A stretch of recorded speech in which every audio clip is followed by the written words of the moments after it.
We now come to questions to Prime Minister Clive Lewis. Yeah. Question number 1, Mr. Speaker. Prime Minister. Mr. Speaker, this morning I had meetings with ministerial colleagues and others. In addition to my duties in this House, I shall have further such meetings later today. Clive Lewis. Thank you, Mr. Speaker. 2 years ago, I raised the case of a Norwich Army veteran. In such agony, he was forced to pull out 18 of his own teeth because he couldn't get access to a dentist. The grim fact is, despite repeated promises from the Prime Minister, Norwich and Norfolk remain dental deserts. So, Mr. Speaker, dentists excel at extracting rotten teeth. So will the Prime Minister agree with me? The only way my constituents will see results is when this rotten government is extracted from office and replaced with a Labour one. Mr. Speaker, I'm very sorry to hear about the honourable gentleman's constituent. With regard to dentistry, he'll know there are record sums going into dentistry and indeed 500 more NHS dentists working today. Because of the contract reforms that we've put in place, 10% more activity can happen, and DHSE are currently talking about reforming the dentistry contract with the persons in practice to increase activity further. Mahindra. Thank you, Mr. Speaker. My constituent Gordon, unfortunately, has been receiving cancer treatment at the Mount Vernon Hospital, which will soon fall within Sadiq Khan's new ULEZ boundaries. As Gordon continues his daily treatment, he will now be expected to pay £12.50 a charge or buy a new compliant vehicle. Does the Prime Minister agree with me that the British people already have enough on without Labour's London Mayor stretching household budgets further? His management of TfL finances. Prime Minister. Well, Mr. Speaker, I'm sorry to hear of my honourable friend's constituent Gordon, and I send him my best wishes. He will know that transport in London is devolved to the Labour Mayor, who is expanding the zone against the overwhelming views of residents and businesses. And what's more, his plan to raise costs for hard-working families is totally backed by the Leader of the Opposition. Perhaps he can now tell us why. I don't think he's responsible for the questions. We now come to the Leader of the Opposition, Keir Starmer. Thank you, Mr. Speaker. Can I thank all those who took part in the coronation celebrations over the weekend? And can I also take this chance to wish all the very best to my brilliant and talented constituent, May Muller, who is representing the UK at Eurovision in Liverpool this weekend. The whole country is behind you, May. Now, Mr. Speaker, this time last week, the Prime Minister had to correct the record on misleading claims he made about employment numbers. Can he provide a further update? Now he's cost 1,000 Tory councillors their jobs. Mr. Speaker. Mr. Speaker, let me pass on my best wishes to May as well for this weekend Eurovision. With regard to the local elections, Mr. Speaker, maybe I can just offer the honourable gentleman a tiny bit of advice from one of his predecessors,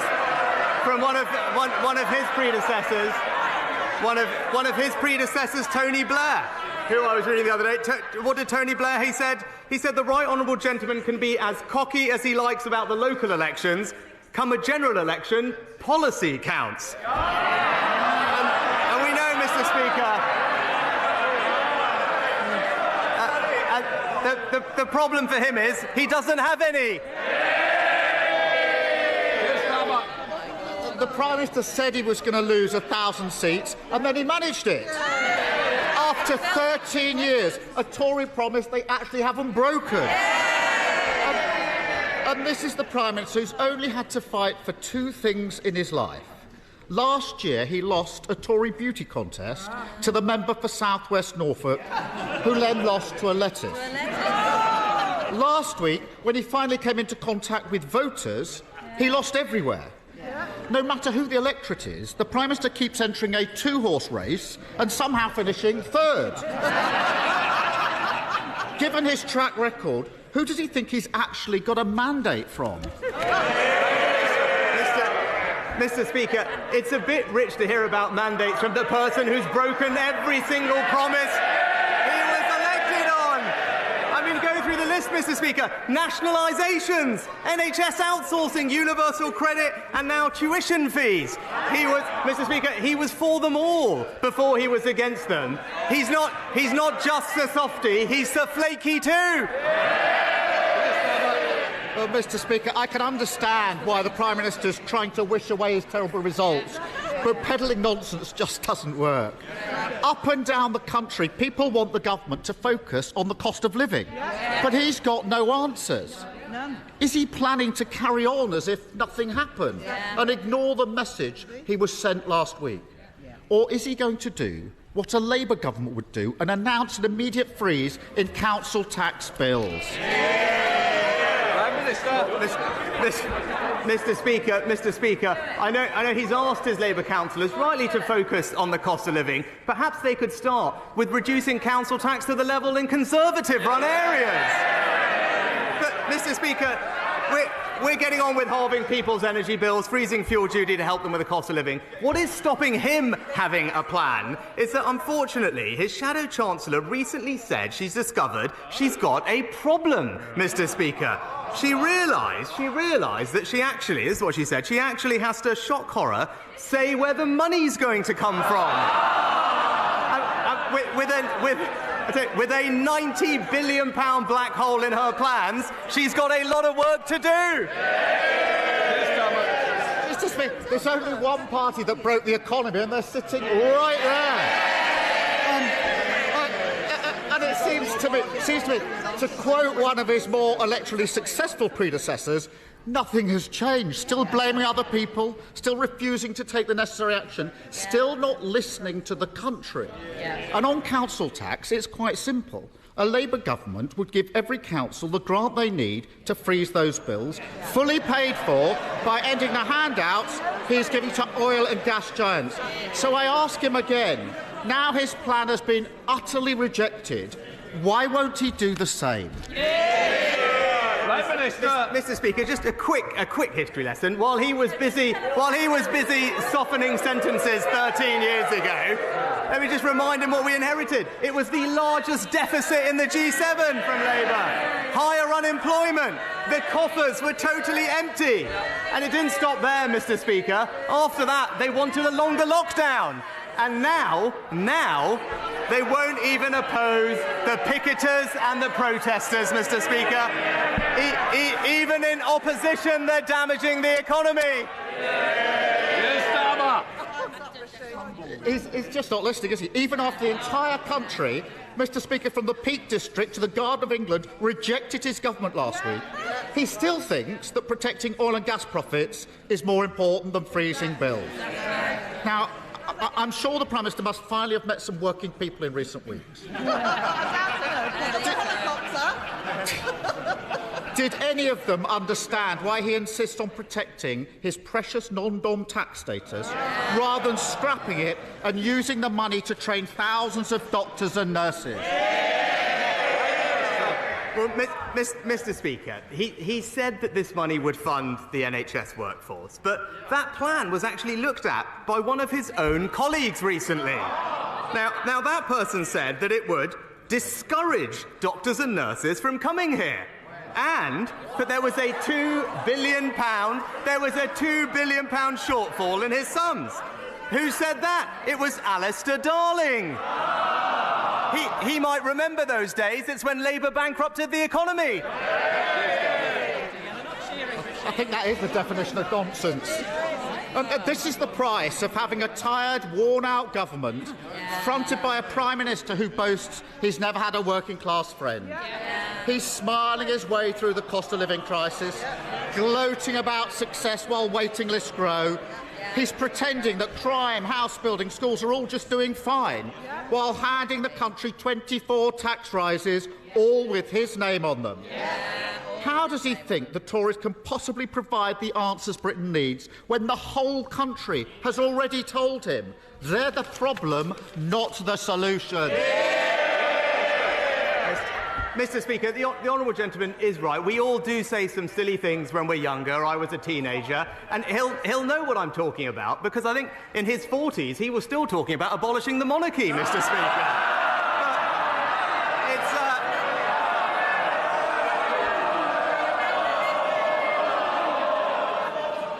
Prime Minister.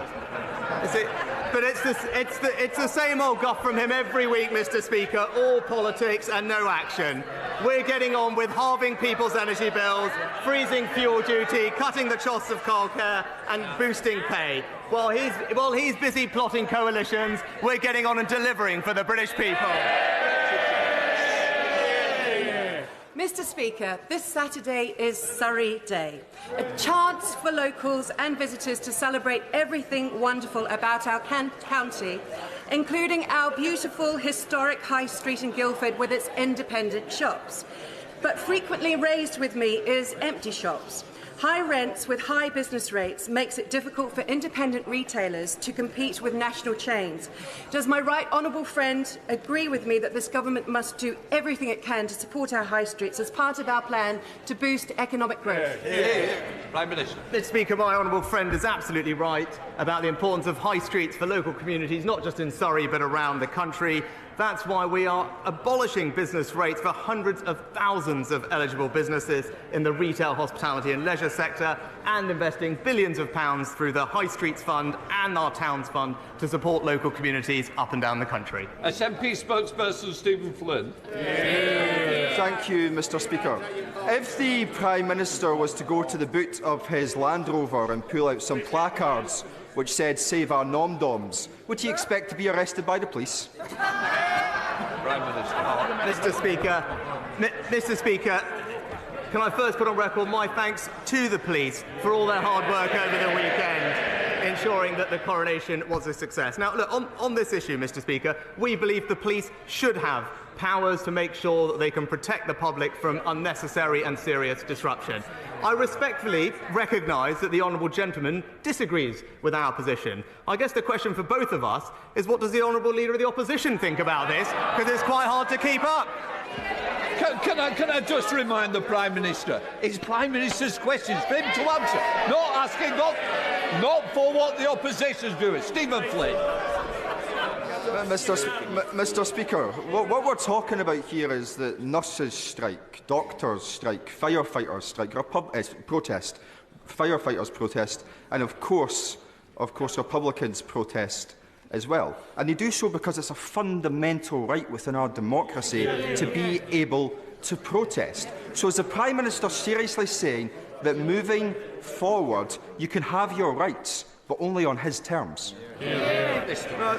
Mr. Speaker, it is also the right of the British public to be able to go about their ordinary day-to-day lives without undue serious disruption. That's why it's right that the police have extra powers. I respect that the honourable gentleman disagrees with that, but we think it is right, and people will see every day on TV, their lives being disrupted. They're not able to get to school, to get to hospital appointments, and indeed to get to work. They should be able to do that, and the police should have powers to stop those who are preventing that from happening. Thank you, Mr. Speaker. It was an honour to welcome the Australian Prime Minister to Barrow last week so he could meet some of our fantastic apprentices, see the Submarine programme and reaffirm his commitment to the AUKUS programme that will deliver thousands of jobs in my constituency and keep our nation safe. But what was a national endeavour is now an international one, and it's going to require a whole-of-government approach to get it over the line and deliver it well. So with that in mind, could I invite my right honourable friend to Barrow to see the programme for himself, and also to meet with me to see how we can best leverage the opportunities from this for the people of Barrow for generations to come? Well, my honourable friend is a fantastic advocate for his local industry and community, and he's right, the SSN AUKUS submarines will be built in Barrow, the home of the British submarine industry. It will create thousands of new jobs, not just in Barrow, but across the UK. That's why the government is investing billions to modernise the enterprise, and I look forward to taking him up on his invitation. David. Mr. Speaker, last week many lifelong Conservative voters turned to the Liberal Democrats to be their strong local champions. They delivered their verdict on the government's failure to hold water companies to account for dumping raw sewage into our rivers and onto our beaches. Last year, water bosses were paid £15 million in bonuses, rewarded for destroying our precious natural environment. 3 of those executives have now turned down their bonuses, but they should never have been entitled to them in the first place. So will the Prime Minister ban these sewage bonuses so that the dumping actually stops? Well, Mr. Speaker, I struggle to hear the full question, but I think in one sense it doesn't really matter, because we all know the Liberal Democrats say one thing here and another thing locally anyway. And it is remarkable. No wonder he's attracted to the Labour leader these days, Mr. Speaker. Political opportunism and a broken promise on tuition fees. It must be like looking in the mirror. Ben Bradley. To highlight some success, with Mansfield District Council now having more Conservative councillors than at any point in my lifetime after last week's local elections. I'm very proud of our local team. But one thing we heard on the doorstep was frustration, a frustration and expectation that government needs to deliver on key pledges. There has been a commitment to our part of the world that we'll be given the clout, the investment to catch up with other regions that historically have had more than we've had. So will the Prime Minister take the opportunity to reiterate his commitment and to my constituents reassure them that he will support growth and investment in the East Midlands? Well, Mr. Speaker, my honourable friend is a tireless advocate for the East Midlands, and in particular I welcome the devolution deal that has been agreed among the 4 local authorities in the region, something I know my honourable friend has campaigned for, and like him I look forward to those new devolved institutions being established as soon as possible to drive economic growth in his community. Caroline Lucas. Thank you, Mr. Speaker.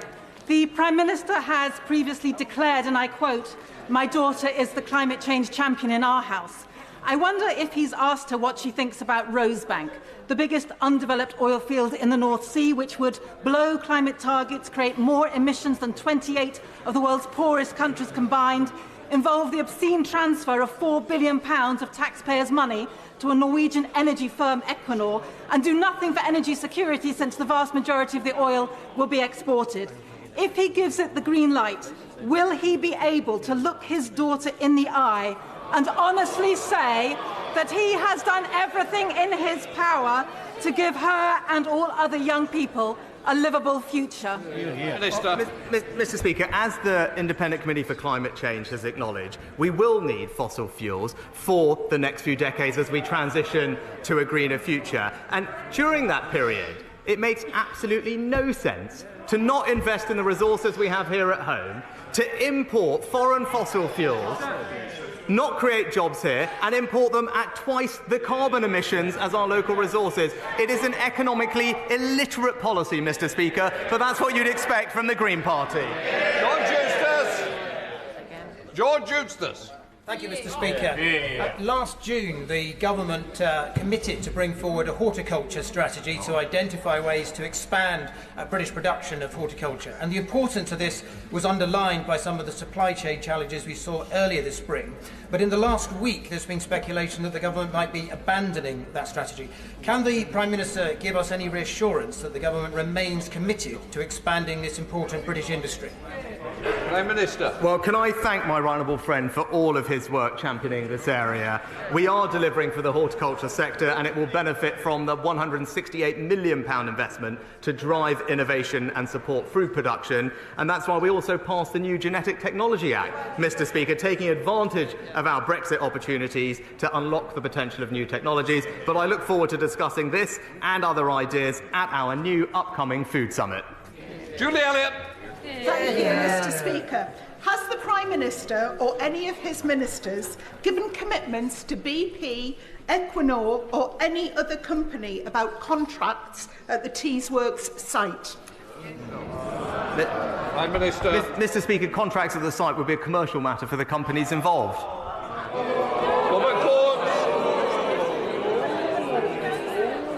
Mr. Speaker, our farmers provide our food and our countryside's future.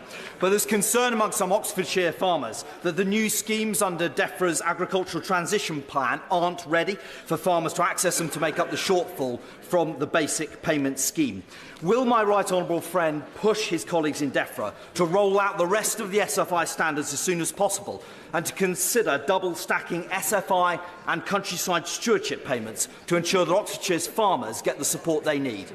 Prime Minister. Well, Mr. Speaker, I thank my honourable friend for his question, and of course we want to make sure that we continue to support farmers to produce healthy, nutritious food. We are pressing ahead with the ELM scheme, fine-tuning them though to make sure that they work even better for farmers. We want to make sure there's enough flexibility in the sustainable farming initiatives, and that's why DEFRA have designed the schemes with farmers in mind, enabling them to do more and to make sure that they can use countryside stewardship schemes on the same plots of land. But I look forward to discussing this with him and other colleagues as well. Alan Smith. Thank you, Mr. Speaker. In Stirling, we've got a really potentially very exciting development at Forthside on former Ministry of Defence land, and sadly the development's got a bit stuck over a dispute about the costs of the decontamination of that land. Now, I'll work with anybody to get a result for Stirling. Will the Prime Minister meet with me and representatives of Stirling Council to get this development unblocked and make the progress we all want to see? Prime Minister. Well, Mr. Speaker, we have invested in Stirling previously to unlock investment and drive growth, and I'll ensure that the honourable gentleman gets the meeting he needs with the relevant minister to make progress. Mark Warburton.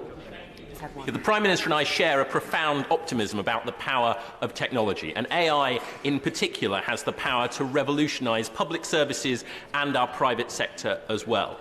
But does he agree with me that it comes with risks? And while there are unrealistic calls to pause research into it altogether, it is crucial for us to work with our allies around the world so that the global norms that emerge in this important area reflect our values.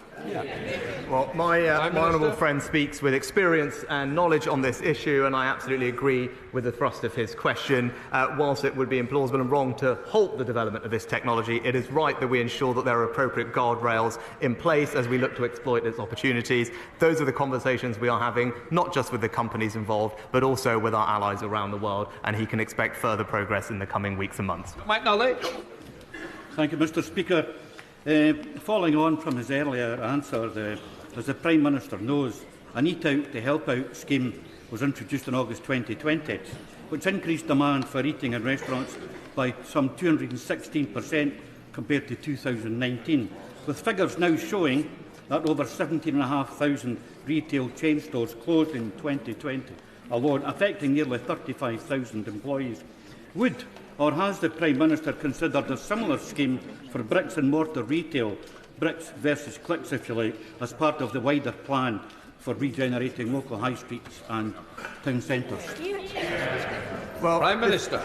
Mr. Speaker, the way that we are supporting high streets and town centres is through making sure that we cut business rates in England. Obviously, the Scottish Government will receive Barnett consequentials from those actions, but now hundreds of thousands of local businesses on our high streets don't pay any business rates at all. And on top of that, through the Levelling Up Fund, Towns Fund and others, we're investing directly in local communities. Indeed, in his own, where I know council leaders described our investment of £19 million as very welcome and a real boost for the economic recovery. Maggie Through. Mr. Speaker, my right friend recently scored a very rare own goal by backing Stockton Football Club in the Northern Premier League East Playoff Final, which eventually saw Long Eaton United win on penalties. In the interest of good sportsmanship, will he now congratulate Ian Deakin and his team on their resounding victory, wish Long Eaton United every success in the league for next season, and join me at Grange Park to cheer on Long Eaton United for the next season and wish them luck every season in the future. Yeah, well, Mr. Speaker, can I join my honourable friend in congratulating her local football team and all involved in their stunning success. I'm not sure if I'll be able to join her in the immediate future, but I do look forward to seeing them go from strength to strength, much as the fortunes of my own team, sadly, are not in the place I would like them to be. Jamie Stone. Thank you, Mr. Speaker. The Prime Minister may well have seen the astonishing sight of a former Scottish Government minister standing up in the Chamber of Scottish Parliament and tearing up, literally ripping into pieces, the Scottish Government's highly protected marine area proposal. This proposal is deeply controversial all over Scotland and has even led to it being compared with a second Highland clearances. Is this not now the time? Is this not now the time for the UK Government to step in and work with the devolved... There you have it. Mr. Speaker, I will not be silenced, because it matters... This matters deeply to my constituents. Deeply. Is it not time for the UK government to step in, work with the devolved administrations to come up with a scheme that works and is acceptable, a conservation scheme that is acceptable in our fishing communities all around the UK? Well, the honourable gentleman makes an excellent point, and he is a passionate champion, as he should be, for his local fishing communities. And he's right to highlight the concerns that have been raised, not just by them, but by members of the SNP's own party, about the potentially damaging impact of their plans to introduce the highly protected marine areas in the way that they are. I would encourage the SNP government to continue working with the Scottish fishing industry and coastal communities to understand their concerns, and as we've seen them recently U-turn on other poor thought-out decisions, hopefully they can relook at this one too. Manchester. The United Kingdom has a strong, deep, multi-dimensional relationship with Pakistan. And there are over 1.5 million British Pakistanis here, and many of them are dual nationals, as am I. The Prime Minister will have seen the scenes coming out from Pakistan, the civil unrest where people have lost their lives due to the detention of the Prime Minister Imran Khan. There are real concerns about the circumstances of his detention and the right to have a fair trial. The United Kingdom has in the past sent observers to hearings around the world to ensure natural justice is done. Has the Prime Minister considered that? If not, will he consider it? Prime Minister. Well, Mr. Speaker, I thank my honourable friend for his question. The UK, of course, has a long-standing and close relationship with Pakistan, and this weekend, especially as Commonwealth partners. The arrest of the former Prime Minister is an internal matter for Pakistan. We support peaceful, democratic processes and adherence to the rule of law, and we are monitoring the situation carefully. Carolyn Harris. Thank you, Mr. Speaker. A little boy has gone to school today in shoes that don't fit him, because his parents can't afford new ones.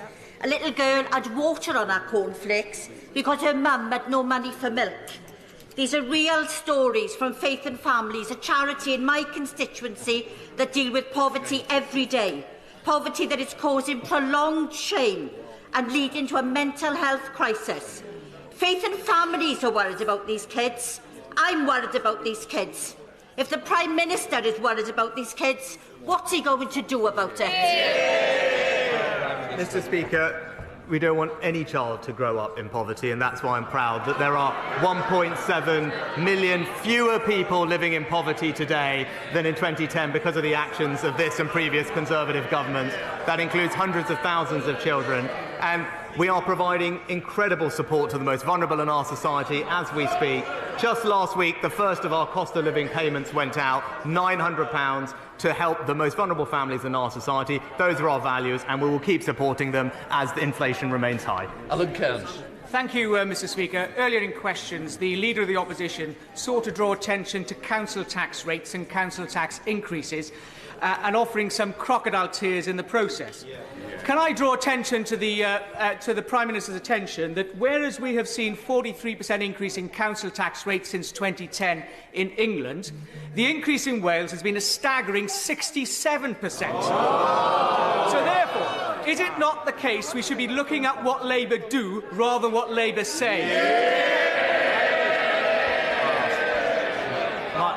My right honourable friend makes an excellent point. The Leader of the Opposition is very fond in telling us that Labour in Wales is his blueprint for how he would like to run the country, and as we've seen, all it means is higher bills for hard-working British families. Shepherd.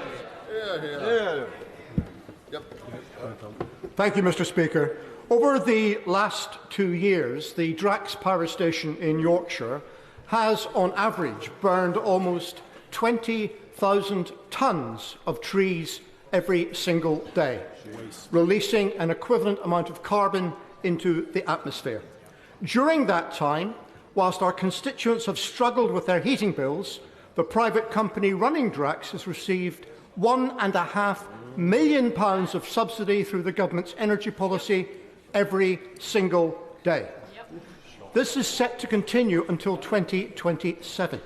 Can I ask the Prime Minister, will he step in and review this grotesque distortion of energy policy, which incentivises deforestation whilst making no contribution to tackling the climate emergency? Prime Minister. Well, Mr. Speaker, while not being able to comment on the contract details of one particular company, what I can say is that our record on this issue is that since the benchmark was established, emissions in this country have fallen by almost 50%, whilst at the same time we've grown the economy by 2/3, not something I know the SNP government is as focused on as we are, but at the same time, because of the way that we regulate new and renewable energies, we've seen the price of renewables like offshore wind decline from £140 an hour to around 40. That shows a regulatory system that is working in delivering lower cost renewable energy for British families. Mr. Costa. Thank you, Mr. Speaker. Plastic pollution is a scourge of modern day society. My 10-minute rule bill seeks to have microfibre, microplastic filters fitted in all commercial and domestic washing machines, legislation which France and other countries have already moved forward with. Will the Prime Minister, who has already done an enormous amount in tackling plastic pollution, will he organise a meeting between me and the stakeholders, particularly washing machine manufacturers, with the Secretary of State to discuss this very important issue? Prime Minister. Well, Mr. Speaker, we want to tackle microplastic pollution wherever possible, which is why we introduced a microbead ban and a tax on plastic bags. I know my honourable friend has campaigned for filters on washing machines, but he will also know they can be costly to install. DEFRA have outlined plans to make sure that we can use more filters, but I will ensure that he gets the meeting that he needs with the relevant minister to discuss this important matter further. Stephen Morgan. Thank you, Mr. Speaker. The government ditching its pledge to recruit 6,000 more GPs is yet another example of the Tories over-promising and under-delivering, with teacher recruitment targets missed and housing pledges shelved. Why does the Prime Minister think that the only target he's actually met was the loss of 1,000 Tory councillors last week? Maybe the honourable gentleman can tell us which of the many promises that the Leader of the Opposition made to him when he was campaigning he's most happy that he's U-turned on. John Hayes. Thank you, Mr. Speaker. On Lincolnshire's roads, foodstuffs grown in our fine county are transported across the nation. But the Highways Authority struggles to fund roads because of the skewed funding formula devised by a previous Labour government. So many of our public services suffer, policing included. So will the Prime Minister agree to urgently review the local government funding formula, the police funding formula, so that Lincolnshire can have a fair deal? Well, my right honourable friend is absolutely right to stand up for the particular needs of his rural community, and like him I recognise that rural areas do often have higher costs of providing services. It's right that those are reflected where we can in funding formulas, but I'll make sure that he gets a meeting with a relevant minister to discuss this important matter further. Alison Tisworth. Thank you, Mr. Speaker. 13,450 prepayment meter vouchers have gone unclaimed in my Glasgow Central constituency at a value of over £887,000. Across Scotland, £16.5 million is unclaimed. The Prime Minister's Energy Bill Support Scheme is failing if money which could be helping our vulnerable constituents is resting in his government's account. I recall he's not very familiar with how prepayment meters work, but what will he do to ensure that every single penny gets out of government coffers and into the meters of those who really need it? Well, Mr. Speaker, I'm grateful that the Honourable Lady for a Change acknowledged the support that the government is providing to families up and down the country. Particular attention was given in designing those schemes to how to get the support to prepayment meters. The ministers are always engaged with stakeholders to make sure that there is awareness of those schemes, and I'll make sure that we keep up those efforts so that people do get the help that they need and deserve. David Morris. Thank you very much, Mr. Speaker. Mr. Speaker, it's very interesting that the Leader of the Opposition says about keeping council tax low when the Labour Party voted to increase Morecambe Town Council from historically £400,000, £200,000 to £2 million. So, on that basis, I'd like to meet with the Prime Minister to see where we can find government time to cap parish councils from doing this sort of abhorrent behaviour. Mr. Speaker, my honourable friend is right to highlight that council tax in Labour areas is higher than that in Conservative areas, which is not right at a time when there are pressures on the cost of living. I look forward to meeting him to discuss his plans to keep British families' household bills as low as they can be. John Speller. Thank you, Mr. Speaker. Dozens of Sudanese doctors who'd been working in the NHS were stranded and not allowed to return here. Last week, the Minister told us here that the Prime Minister took the decision to get them back. So why hadn't such a straightforward decision been made much earlier by the Home Secretary or the Foreign Secretary? Is it because he's an obsessive micromanager, or is it that his ministers are just not up to the job? Which one is it, Prime Minister? Mr. Speaker, the honourable gentleman is completely wrong to describe as straightforward a complex and dangerous evacuation in a war zone. And actually, it is actually the case that everyone involved deserves enormous credit for conducting what was the longest and largest evacuation of any Western country from Sudan. During that process, it was right that we moved deliberately and carefully to ensure the security of everyone involved and to prioritise British nationals and their dependents. Now that the operation is complete, we can look back and thank everyone for what was an incredibly successful operation. Dr. Luke Evans. Thank you, Mr. Speaker. Since 2010, violent crime has dropped by 38% and neighbourhood crime has dropped by over 50%. But one crime that has gone up is fraud. Now, many of us have dealt with constituents who've struggled with fraud. What is the Prime Minister going to do about it? Prime Minister. Well, Mr. Speaker, my honourable friend is absolutely right. 40% of all crime now is fraud. It's damaging for people's well-being as well as harming their finances, which is why the Home Secretary and I just recently launched a new plan to combat fraud with significant new investment, hundreds of new officers to tackle it, and action on social media companies to empower people to take action and to stop fraud happening in the first place. It represents the most comprehensive plan to tackle this issue, and it will make a big difference to families everywhere. Final question, Stella Creasy. Thank you, Mr. Speaker. On Friday, a young man with brilliant potential who was 16, Renell Charles, was brutally murdered on his way out from school in my constituency in Walthamstow. Yesterday, a 16-year-old boy was charged with his murder. Renell's family are heartbroken. Children in my community... This is sub judice, so rather than go into detail, Stella Creasy.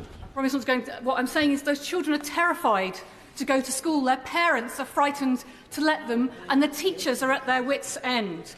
They've asked me to come here today, Prime Minister, to beg you to make the epidemic of youth crime in our country a national priority.